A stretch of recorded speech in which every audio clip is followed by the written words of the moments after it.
قمه زدن هم از اون کارهای خلاف است. من میدانم که حالا یه عده‌ای خواهند گفتش که آقا فلانی حقش بود اسم قمه رو نمی آورد. چه کار داشتی شما حالا؟ میزدن. نه آقا نمیشه.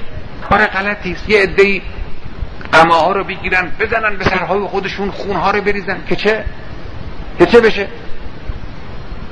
کجای این حرکت عزاداری است؟ تو سر زدن عزاداری است. شما نگاه کنید ببینید کسانی که یک مصیبتی براشون پیش میاد تو سرشون میزنن، تو سینه‌شون میزنن. این عزاداری است، عزاداری معمولی است.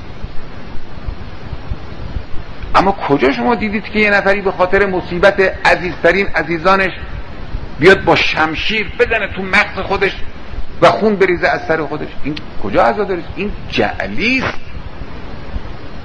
اینها چیزایی است که از دین نیست. بلا شک خدا راضی نیست.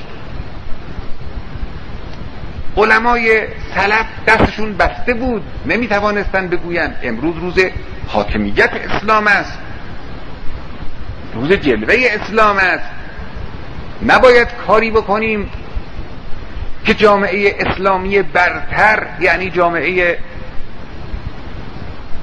محب اهل بیت علیهم السلام که مفتخرند به نام مقدس ولی اصل ارواحنا فدا، به نام حسین ابن علی علیه السلام، به نام امیرالمؤمنین علیه السلام، این جامعه در نظر مسلمان های عالم و غیر مسلمان ها به عنوان یک گروه آدم های خرافی بی منطق معرفی بشوند.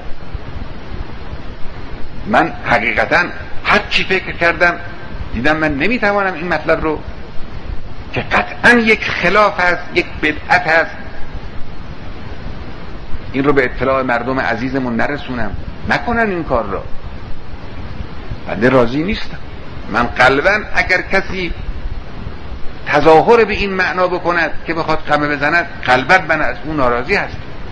این قطعا خلاف است. این امام حسین به این معنا راضی نیست. من نمیدونم از کدام سلیقه ها اینها رو همینطور هی میآورد داخل جوامع اسلامی ما، جامعه انقلابی ما.